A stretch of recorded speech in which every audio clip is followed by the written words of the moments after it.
की शुरुआत होती है एक अंधेरे लैब से, जहां एक आदमी क्रायो चैम्बर में सो रहा होता है। वह उस मशीन में 17 साल 2 महीने 22 दिन से समय बिता रहा होता है, यानी कि वह आदमी 17 सालों से सो रहा है। तभी एक अलार्म जोर से बजता है और क्रायो चैम्बर खुल जाता है, जिसके बाद वह व्यक्ति होश में आता है और वह व्यक्ति खुद को एक बंकर में पाता है। तभी वहाँ मॉनिटर में इमरजेंसी सिग्नल आने लगता है कि उसे इस बंकर से निकलना है, क्योंकि यह बंकर ढहने वाली है। और वह व्यक्ति सारे इक्विपमेंट पहनकर उस बंकर से बाहर निकलता है, जहां उसकी आंखें खुली की खुली रह जाती हैं। ऐसा लगता है जैसे वह किसी और ही दुनिया में आ गया है। देखने से ऐसा लगता है जैसे यहाँ कोई परमाणु धमाका हुआ हो। वह व्यक्ति सेफ्टी के लिए ऑक्सीजन मास्क भी पहने होता है और वह जब आगे बढ़ता है तो वह देखता है बिल्डिंग अब पत्थर बन चुके थे। दुनिया में सारे जीवन का अंत हो चुका था। जब वह आगे बढ़ता है तो उसे सड़क पर बहुत सारे अखबार बिखरे मिलते हैं, जिसमें वॉर लिखा होता है, यानी कि विश्व युद्ध हुआ था। जहां वहां लगातार बारिश भी हो रही होती है और उसे अपने गैजेट से पता चलता है कि इस बारिश में रेडिएशन है, जो आसानी से किसी भी जीवन को खत्म कर सकता है। दुनिया का इतना बुरा हाल देखकर वह इंसान खुद को कोसता है कि मैं यहाँ आखिर क्यों आ गया। लेकिन उसके दिल का एक हिस्सा अभी भी उम्मीद से बंधे हुए था कि शायद कोई अभी भी बचा हो।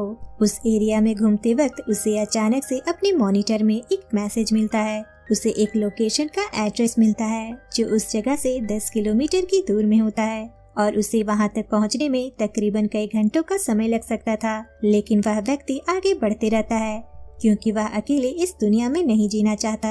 जब वह व्यक्ति आगे बढ़ता है तो उसे वीरान शहर और बेरंग दुनिया नजर आती है, क्योंकि रेडिएशन और लगातार धूप की वजह से सभी चीजों के रंग उड़ चुके थे।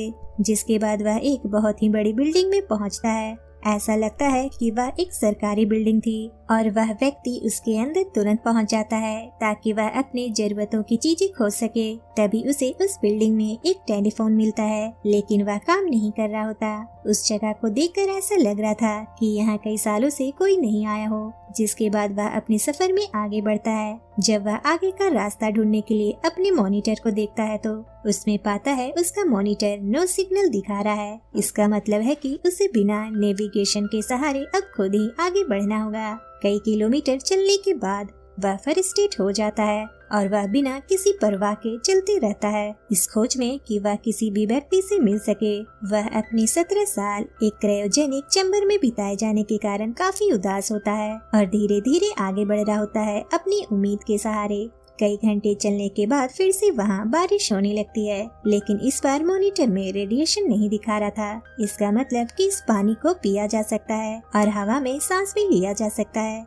जिसके बाद वह उस समय का फायदा उठाता है जो उसने 17 सालों से नहीं किया था। लेकिन तभी उसका मॉनिटर आवाज करता है और उस पर दिखाता है कि 200 मीटर के आसपास उसी के जैसा कोई इंसान है। यह देखकर वह व्यक्ति उसे ढूंढने के लिए निकल जाता है। एक बार फिर से उसके अंदर एक उम्मीद जगी होती है और वह उस व्यक्ति से मिलना चाहता है, उसे अपने सुख और दुख बांटना चाहता है। जिसके बाद वह उस जगह पहुंचता है जहां वह देखता है कि एक व्यक्ति का वहां कंकाल पड़ा हुआ है जो उसी की तरह मास्क पहने हुए था। यह देखकर वह आदमी काफी उदास होता है और उसके हेलमेट को लेकर एक जगह पर रख देता है और उसके लिए प्रे करने लगता है ताकि मरे हुए इंसान की आत्मा को शांति मिल सके। जिसके बाद वह व्यक्ति आगे बढ़ता है।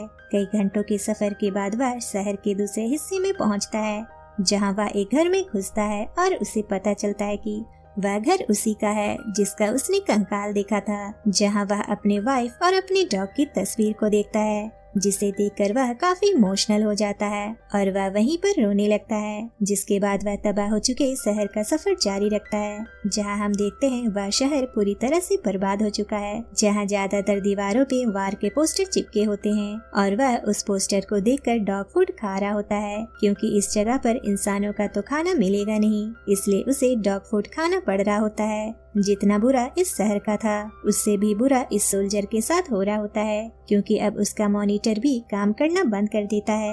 यह देखकर वह सोल्जर काफी दुखी होता है। ऐसा लगता है उसका एक साथी मारा गया हो। अब उसके पास कोई भी साथी नहीं है, वह बिल्कुल अकेला है, न उसके पास किसी तरह की उम्मीद बची है। इसलिए वह एक बिल्डिंग के ऊपर चढ़ जाता है और हाथ में फ्लेयर गन रख लेता है और एक आखिरी बार कोशिश करता है। अगर उसका इशारा देखकर कोई आया तो ठीक है, नहीं तो वह बिल्डिंग से कूदकर अपनी जान दे देगा। और यह उसका आखिरी डिसीजन होता है, जिसके बाद वह फ्लेयर गन चला देता है। कुछ मिनट इंतजार करने के बाद किसी तरह की उम्मीद न नजर आता देख वह बिल्डिंग से कूदने लगता है, लेकिन तभी दूर से ही उसे एक और फ्लेयर गन की फायरिंग दिखती है और वह तुरंत उस बिल्डिंग से उतरकर उस ओर भागता है। उस जगह पर पहुंचने पर वह छानबीन करता है, तब उसे पता चलता है वहां एक हेलमेट रखा है। उसे कुछ खतरा महसूस होता है, जिसके बाद वह व्यक्ति सतर्क हो जाता है और अपनी बंदूक तानकर आगे बढ़ता है। जिसके बाद वह व्यक्ति एक कार के पीछे कवर लेता है, लेकिन तभी एक लड़की उसे पीछे से पॉइंट पर ले लेती है, जहां दोनों एक दूसरे पर गन तान देते हैं। दोनों एक दूसरे से डरे होते हैं, लेकिन दोनों ये भी जानते हैं कि आपस में लड़कर कोई भी फायदा नहीं है। इसलिए आदमी सबसे पहले अपनी बंदूक नीचे रखता है और वह लड़की भी अपनी बंदूक को नीचे रखती है, क्योंकि अब दोनों को ही साथ में मिलकर इस सफर को आगे बढ़ाना है। और इसी के साथ ये मूवी यही एंड हो जाती है। तो आपको मूवी कैसी लगी है हमें कमेंट करके जरूर बताएं और चैनल को लाइक शेयर सब्सक्राइब करना ना भूलें। मिलेंगे नेक्स्ट वीडियो में, तब तक के लिए बाय बाय।